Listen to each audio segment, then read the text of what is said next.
안녕하세요. 올드 스토리입니다. 오늘 소개 작가는 20세기의 가장 유명한 영국 작가라고 할 수 있는 윌리엄 서머셋 모음입니다.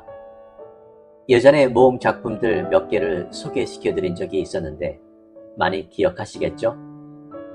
국내에서도 많은 팬덤을 가지고 있기도 합니다. 오늘 소개 작품은 시인입니다. 유명 인사를 만나거나 흥분하는 모습들을 경멸하는 한 주인공에 대한 이야기입니다. 비록 짧지만 매력적인 줄거리를 가지고 있습니다. 그럼 편안한 마음으로 감상하세요. 시인 서머셋 모음. 나는 원래 유명한 사람들에 대하여 거의 흥미를 느끼지 않고 있었다. 혹시 사람들이 유명한 인사들과 악수라도 해보려고 애쓰는 것을 보면 딱하게 생각하곤 하였다. 그러므로 나는 지위나 학식이 뛰어난 사람을 만나보라는 청이라도 받게 되면 예의에 과히 벗어나지 않을 어떤 적당한 구실을 만들어내어 번번이 피해오곤 하였다. 나는 친구 디고 토레가 언젠가 산타 아냐를 소개해 주겠다고 말했을 때도 거절하였다. 그런데 이번만은 내가 내세운 구실이 제대로 서지 못하였다. 산타 아냐로 말하면 위대한 시인으로 낭만적인 인물이라 그의 늙은 모습을 보는 것은 흥미있을 것 같기도 하였다. 그의 모험들은 하나의 전설이 되다시피 하였다. 나는 그가 늙고 병들었다는 것을 잘 알고 있었다. 그러나 낯설은 이방인을 만난다는 것이 그에게 별로 귀찮은 일은 아닐 거라고 생각되었다. 칼리스트 대 산타 아냐는 그레드파의 마지막 계승자였다. 바이론식의 시가 별로 환영을 받지 못하고 있는 세상에서 그는 바이론처럼 생활해가면서 자기가 저지르는 모험을 하나의 시로 읊었던 것이다. 나는 그의 시의 가치를 따질 자격은 없다. 나는 그의 시를 23살 때 비로소 처음으로 읽고 아주 매혹되어 버렸기 때문이다. 그의 시에는 정열과 영웅적인 패기가 전신에 전율을 일으키는 오색 찬란한 활력소가 깃들어 있었다. 그 생생한 시기와 좀처럼 잊을 수 없는 운율은 내 청춘 시절의 아름다운 추억과 융화되어 오늘에 와서는 그 시를 읽으면 가슴이 설레는 것이다. 나는 아냐가 스페인어를 사용하는 사람들에게 그만한 대우는 받아야 한다고 생각하고 있다. 당시에 그의 시는 모든 젊은이들의 입에서 떠나지 않았다. 나의 친구들은 그의 난잡한 생활 태도하며 격한 말씨, 예리한 위트, 그리고 그의 애정 행각 등에 대하여 나한테 많은 이야기를 들려주었다. 그는 반항자요, 때로는 파괴자로서 담대하고 모험을 즐겼다. 그러나 무엇보다도 그는 사람을 좋아하였다. 우리는 그가 한 여배우에게 정열을 쏟고 저 가수에게 홀딱 빠졌다는 사실을 잘 알고 있었다. 우리는 당시에 자기의 사랑과 고민, 분노 등을 읊은 그의 단시 등을 암송할 때까지 읽었던 것이다.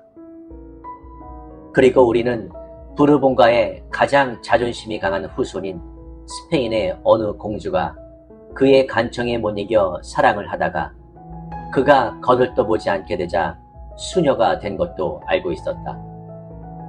그녀의 선조인 필립 왕에게 버림을 받은 한 여인은 왕이 사랑하던 자기를 다른 남자가 사랑할 수 없는 일이라고 생각한 나머지 수동원으로 들어간 일이 있었다.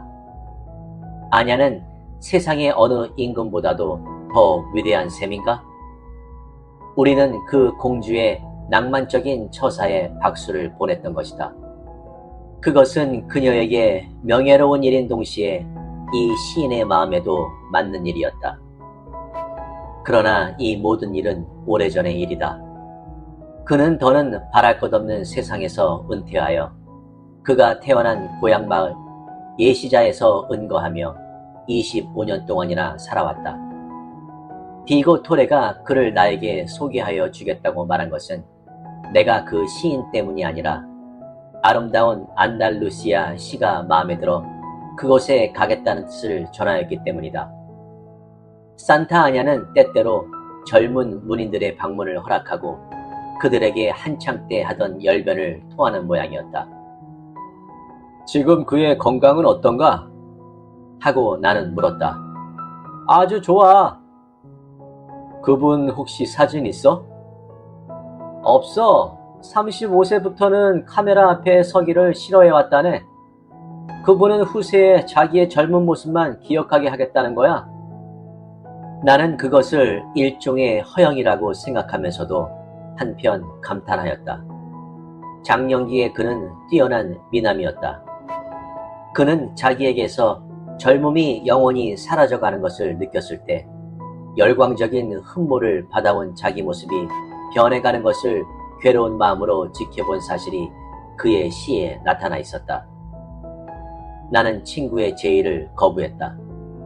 나는 잘 알고 있는 그의 시편을 한 번 더 읽는 것으로 만족하고 그 밖의 시간을 태양이 내리쬐는 고요한 예시자의 거리를 마음대로 걷는 편이 더 나으리라고 생각하였던 것이다. 그러므로 내가 그곳에 도착하던 날 저녁에 그 위대한 시인이 직접 초대장을 보내왔을 때 나는 깜짝 놀랐다. 그는 그 초대장에서 디고 토레가 자기한테 내가 온다는 것을 편지로 알려주었다고 말하였으며 이튿날 아침 11시에 자기를 찾아주면 고맙겠다는 것이었다.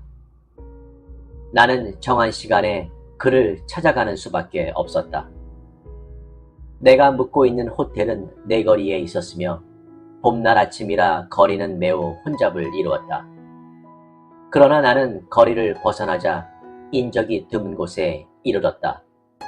간혹 교회에서 돌아오는 검은 옷차림을 한 여자를 제외하면 눈부시게 흰 거리거리는 한산하기 그지없었다. 예시자는 교회 도시였다.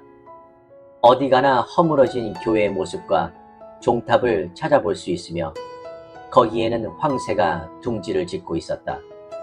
어디선가 당나귀들이 줄을 지어 지나가는 것을 우두커니 서서 바라본 적이 있었다. 그 당나귀들의 붉은 장식은 퇴색하여 있었으며 무엇인지 알 수 없는 물건들을 짐바구니에 실어 나르고 있었다.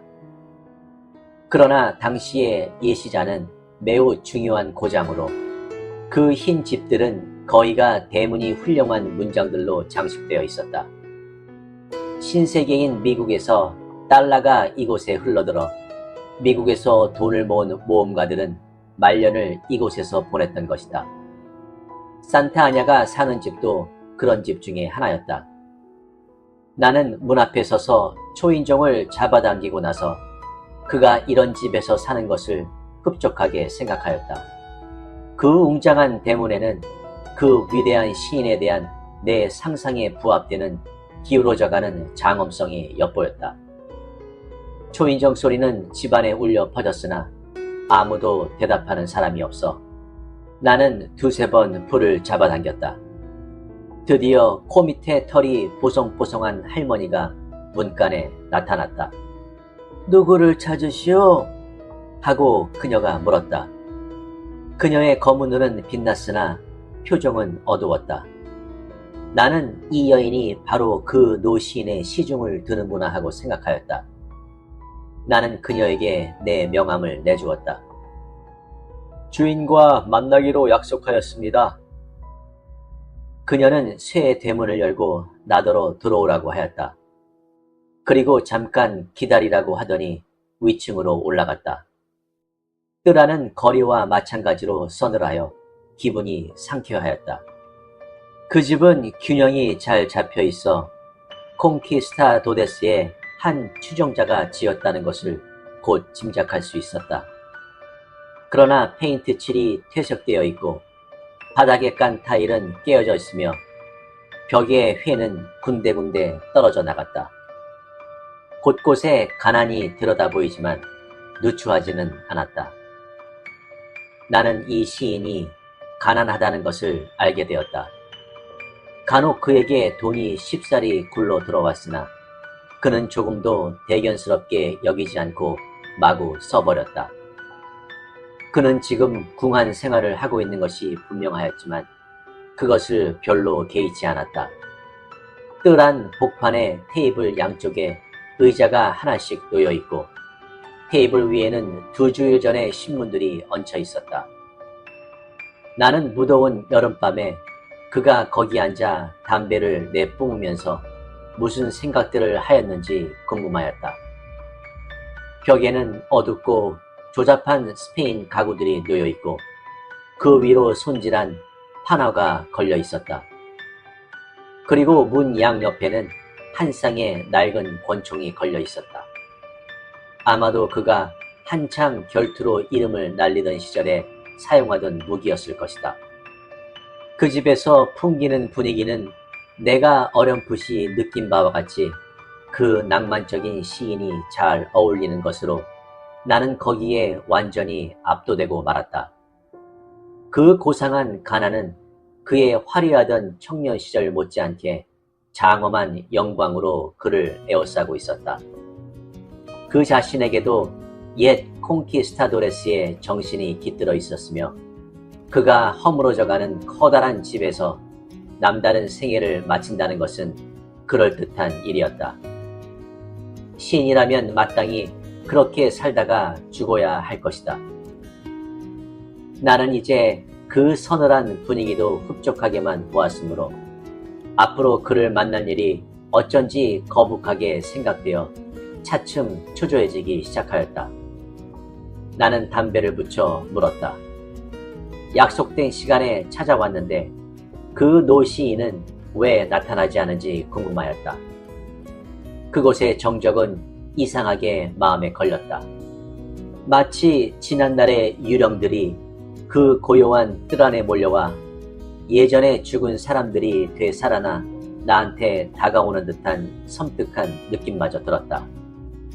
그 당시의 사람들은 정열과 세상에서 영원히 사라져버린 우아한 정신을 지니고 있었던 것이다. 우리는 앞뒤를 돌아보지 않는 그들의 행위와 극적인 제스처를 도저히 따를 수 없다. 그때 무슨 소리가 들려왔다. 나는 가슴이 뛰기 시작하였다. 가뜩이나 흥분한 나는 그가 천천히 계단을 내려오는 것을 보자 숨을 죽였다. 그는 내 명함을 손에 들고 있었다. 시인은 키가 후리후리한 노인으로 몸이 무척 깡마르고 낡은 상아 같은 피부 색깔을 하고 있었다.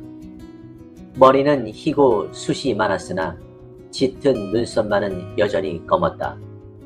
그 때문에 그의 커다란 두 눈이 더욱 빛나는 것 같았다. 그렇게 늙은 분이 검은 눈에 광채를 내고 있다는 것은 놀라운 일이 아닐 수 없었다. 그는 매부리코에 입은 굳게 다물고 있었다. 나에게 다가오면서 별로 웃음도 띄질 않고 나를 응시하는 봄이 사람을 냉정히 떠보는 것 같았다.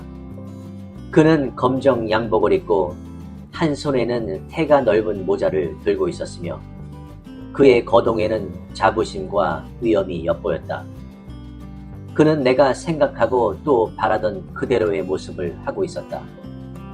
나는 그를 보고 그가 어떻게 사람들의 마음을 사로잡아 그 가슴을 설레이게 하였는지 알 수 있었다. 그는 철두철미한 시인이었다. 그는 뜰에 나와 나에게 천천히 다가왔다. 그는 아닌 게 아니라 독수리의 눈을 갖고 있었다. 위대한 스페인의 시인들, 멋진 헤레라, 향수에 젖기하는 정열적인 후레이 루이, 신비주의 주자한 베라크루즈, 그리고 괴팍하고 난해한 곤고라 등의 후예인 그가 여기 서 있는 것이다. 나는 이 순간이야말로 무척 대견스럽게 느껴졌다. 그는 그들의 마지막 승계자로서 손색이 없는 업적을 남겨왔었다. 내 마음속에는 이상하게도 그의 아름답고 유명한 서정시가 울려오고 있었다. 나는 얼굴이 화끈거렸다. 그를 만나 인사할 말을 미리 생각해둔 것이 다행이었다.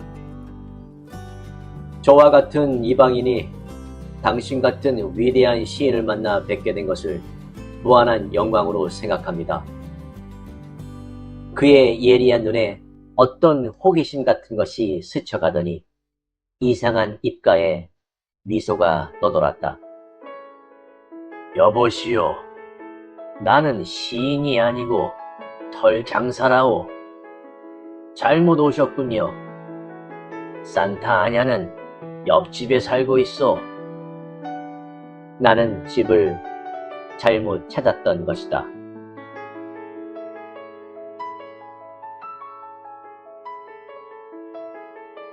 어떠셨나요?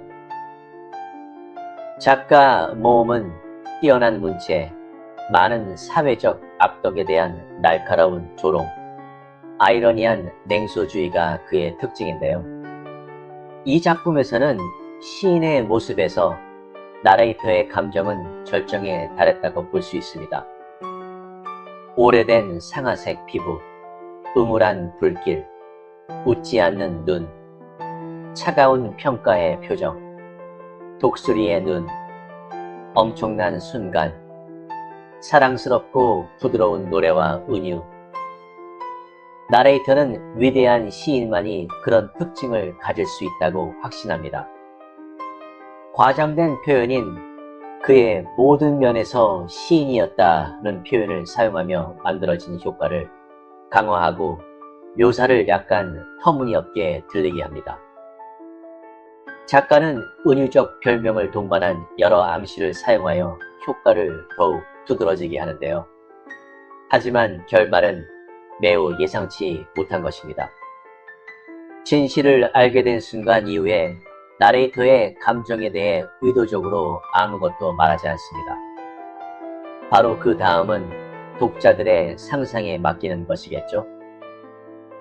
비록 짧지만 작가 특유의 문체의 스타일을 강하게 보이는 모습이었습니다. 저는 예전에 회사 출장으로 하와이를 가게 되었는데 호텔 로비에서 타이거 우즈와 영화배우인 클린트 이스트우드를 본 게 제일 기억에 남습니다. 그렇다면 여러분은 지금까지 살면서 유명인을 만나거나 본 적은 있으신가요? 누구였나요? 알려주세요. 구독과 좋아요는 영상 제작에 많은 힘이 됩니다. 감사합니다.